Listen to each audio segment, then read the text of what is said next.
Bienvenue sur e-learning physique. Aujourd'hui on fait notre deuxième vidéo qui concerne les bilans de masse. Donc j'ai fait une première vidéo sur le bilan de masse sur un système ouvert pour que vraiment tu sois au clair sur comment on fait un bilan de masse sur un système ouvert, technique que l'on retrouve en diffusion de particules avec le bilan temporel, le bilan spatial. Et on a démontré l'équation de conservation de la masse à une dimension et à trois dimensions. Aujourd'hui, on va voir comment redémontrer la même équation mais avec un raisonnement différent. C'est un raisonnement avec un bilan de masse sur un système fermé. Et donc l'intérêt pour toi avec ces deux vidéos, c'est que vraiment tu ne t'emmêles pas les pinceaux, tu sois clair dans ta tête. Quand est-ce que je raisonne sur un système ouvert? Quand est-ce que je raisonne sur un système fermé? Dans le cours de physique en PSI ou en PC, il y a les deux configurations qui existent. Parfois même, comme sur le bilan de masse, on peut faire un raisonnement soit avec un système ouvert, soit avec un système fermé pour aboutir au même résultat. C'est assez rare. Si tu fais des bilans de quantité de mouvement, c'est que raisonnement sur un système fermé. Quand tu fais de la diffusion de particules, c'est qu'un raisonnement sur un système ouvert. Le bilan de masse, c'est un peu spécial. On peut faire les deux. Donc, alors voilà comment on va raisonner. Quand on fait un bilan sur un système fermé, on va reprendre un peu les techniques qu'on a vues en bilan de quantité de mouvement. Donc on associe au raisonnement un système ouvert, mais ce n'est pas sur ce système ouvert qu'on fait le raisonnement physique, c'est sur un système que l'on va fermer. On va considérer un fluide en écoulement sur un tuyau, donc un système à une dimension. Rho dépend de x et de t. V, la vitesse d'écoulement, dépend de x et de t.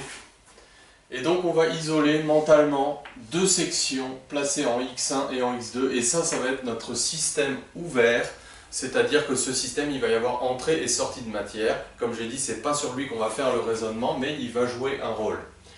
Et cette surface de contrôle est fixe, et on la retrouve ici à l'instant t plus dt, elle n'a pas bougé entre x1 et x2. On peut calculer la masse contenue à chaque instant dans ce volume de contrôle. Donc c'est l'intégrale de x1 à x2 de rho de x et de t s dx, c'est-à-dire qu'en fait on a découpé ce volume en volumes élémentaires qui portent chacun une masse dm égale rho s dx, et on a intégré entre x1 et x2, et on a fait la même chose à l'instant t plus dt. Donc ça c'est la masse contenue dans le volume de contrôle, le système ouvert, on ne met pas d'étoiles comme avec les bilans de quantité de mouvement.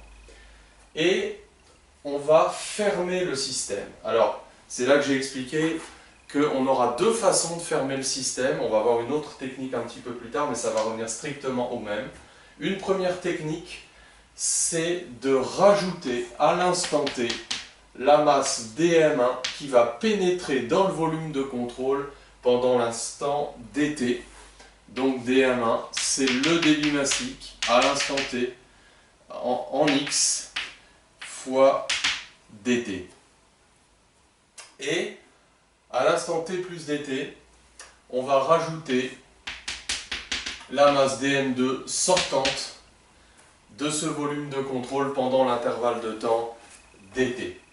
Alors, la masse dm1, on peut tout de suite l'exprimer à l'aide de l'expression du débit massique. Donc c'est le flux du vecteur ρv en x1 à l'entrée. Donc c'est v de x1, rho de x1, v de x1 fois s. Bon, je considère un tuyau de section constante. Et puis dm2, de la même manière, ça va être le flux du vecteur ρv, mais en x2. Donc v de x2 et de t fois dt. Je ne suis pas en régime permanent, donc attention. Par rapport au raisonnement qu'on a fait en quantité de mouvement, bilan de quantité de mouvement, ces deux masses ne sont pas nécessairement égales, parce que quand on n'est pas en régime permanent, le débit massique ne se conserve pas.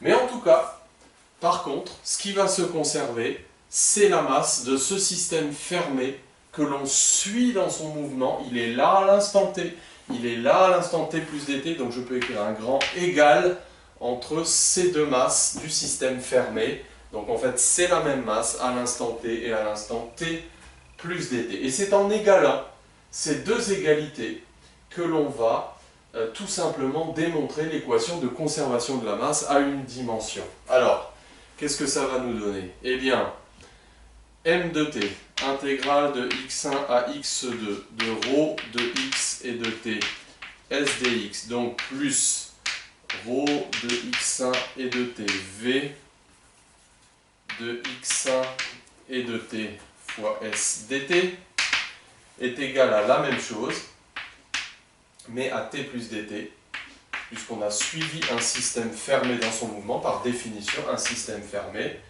est un système de masse constante.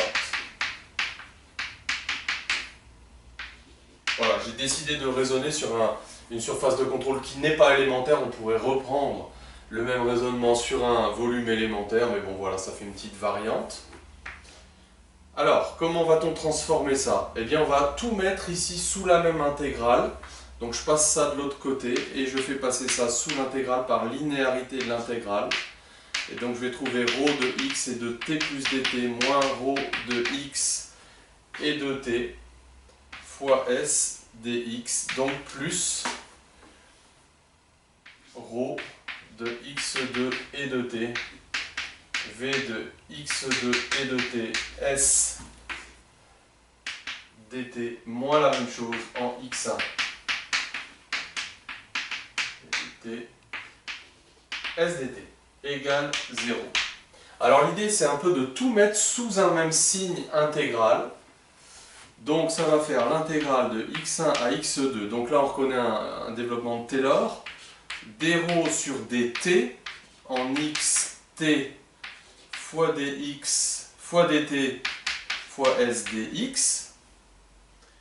Et là en fait on voit qu'on a le produit ρv pris en x2 moins la valeur en x1.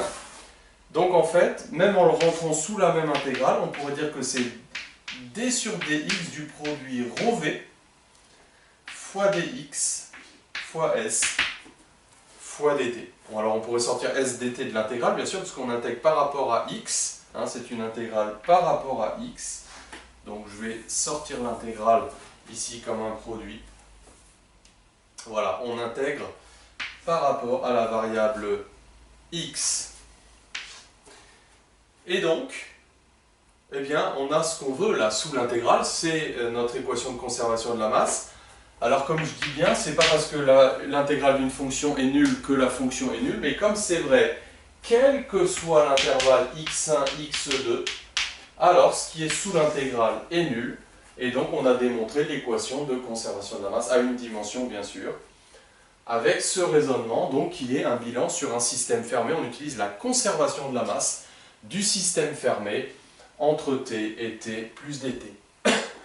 Alors je disais qu'il y a deux manières de fermer le système, et parfois j'ai vu dans certains sujets d'écrit ou d'oral, je me souviens d'un certain sujet de centrale, où finalement on fermait le système, ça revient strictement au même, mais d'une manière un petit peu différente, donc peut-être tu peux être un peu dérouté, y compris dans les bilans de quantité de mouvement.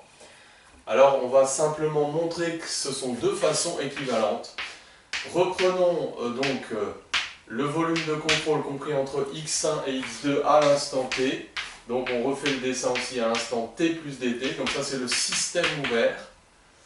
Alors l'autre manière de fermer le système, c'est la suivante. Donc on va voir que ça revient très rapidement même, mais c'est juste le démarrage qui est un peu différent. En fait, comme système fermé, on va définir à l'instant t, on va prendre le fluide contenu dans le système ouvert. Alors attention, ça ne fait pas pour autant du système ouvert en lui-même un système fermé, mais simplement on prend le système fermé qui coïncide avec le système ouvert à l'instant t. Mais la grande différence entre le système ouvert et le système fermé, c'est que le système fermé, on le suit dans son mouvement puisqu'il est fermé.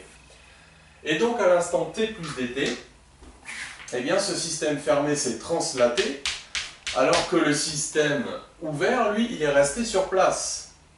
Il s'est translaté d'une certaine valeur. Ici, ça s'est translaté de V1 dt, c'est-à-dire V de x1 dt, et ça, V de x2 dt.